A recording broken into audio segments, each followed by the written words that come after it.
Alright guys, loading up some 10mm. Got my own cast bullets. There's the finished product, and this is the main story of the evening, which is the Lee Pro 1000 press.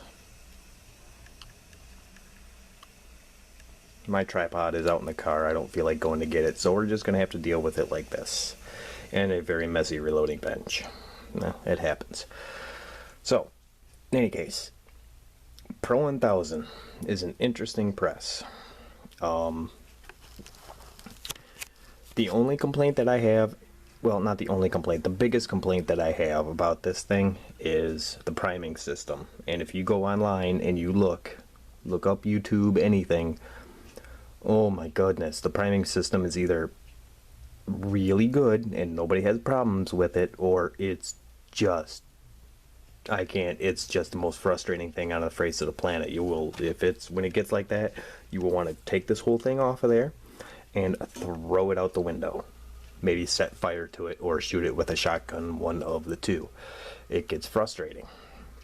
And the whole reasoning is the way I was going to actually set this up and show you the problems I was having with it, but I decided not to because it's that much of a pain in the butt to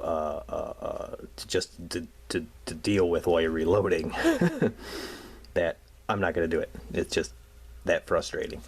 So what the problem is it primes here, okay? So, and it's got a chute that comes up here, and it's got your reloading or your like standard Lee products. It's got your little deal here, your little primer tray, and it comes up there about like that.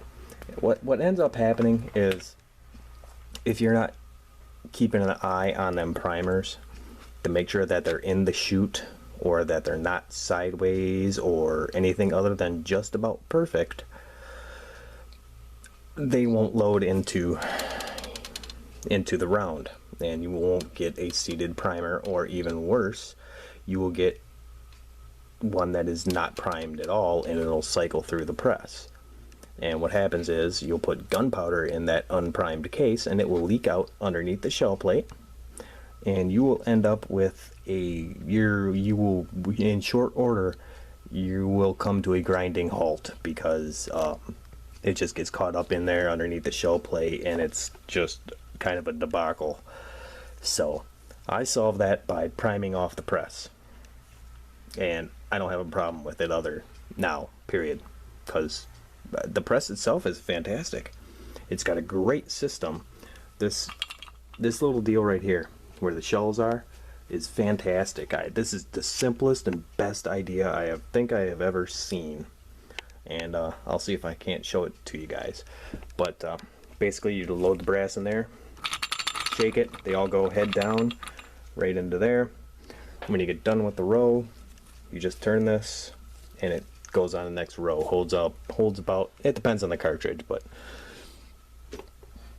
it holds roughly about 125-ish cases or something like that. But you can get these on Midway USA for, they are $177, and that comes with your powder drop, set of dies, your shell plate, and the priming system, which you can just take and throw out the window. I would try it first and see what you can come up with, but it is a bit of a tinkerer's dream. You do gotta mess with it a little bit. I would prime off the press. I would just prime off the press. That's just the way I would do it. Definitely not good for new reloaders. If you're new to progressive pressing, or you're brand new reloader, don't buy this press. I'm not going to recommend it. Buy something else. But if you're not new to reloading and you got a turret press already or something along those lines, yeah, I'd buy it and tinker with it, because it is faster than your single stage, obviously, and it's faster than your turret press as well. So the other drawback to this press is it's only got 3 stages to it, and I need 4, because I have to use a factory crimp die for the 10mm. So I prime off the press, then I come over here. The first stage will be the case mouth expanding, and then the powder drop. Then you got your bullet seating die, no crimp, just bullet seating die, that's it. Then your factory crimp die, and then it comes out here, drops in your loaded rounds. So yeah, I mean, it works good for all its intensive purposes. I'm considering getting the Loadmaster. I don't know yet. That's got 5 stations in it, which would solve a bunch of problems, but I still think I'm going to end up priming off the press, so I don't think I want to spend, you know, an extra $75 on something that I still got to do prime off the press. It's not really simplifying things. It's really not. This is really pretty simple the way I got it going. So that's it for this evening. Quick little review. Actually, I take that back. I'll just kind of show you this in action a little bit here while we're rolling. So I got to set a bullet on this one here.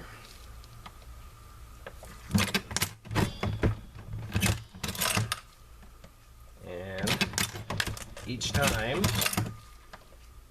you pull the handle, you get a loaded round.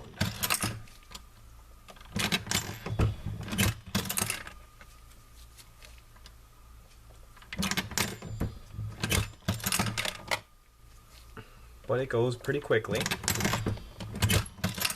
Quick as you want anyways. So, let's see if I can get a better angle here. Yeah, there, that's a little bit better angle. Now, what I have to do here is, because I'm out of cases, so I gotta turn.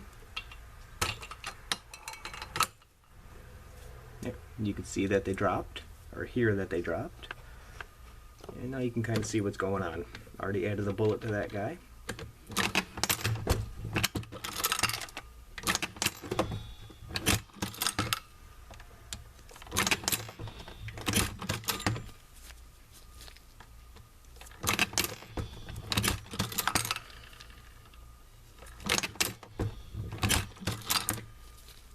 As you can see,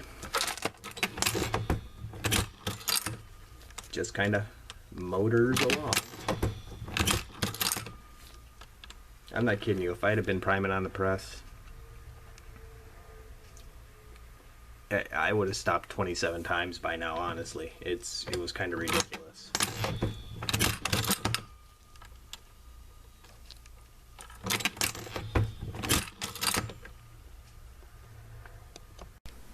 Let's try and do this at a different angle. Placing my bullet, and we'll do this left-handed. Cycle the press up,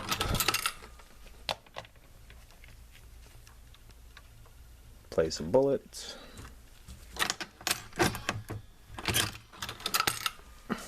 and cases drop. It doesn't take very long to get a pile of ammunition, so as an example,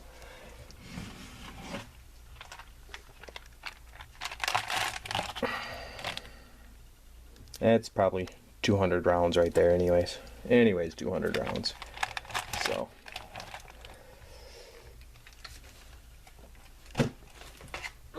get these all sorted out. Well, oh well, nonetheless. But you get the idea.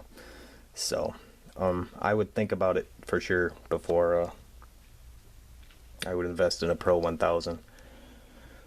I would maybe consider getting one on the used market if you can. So, till next time, you guys have a good evening.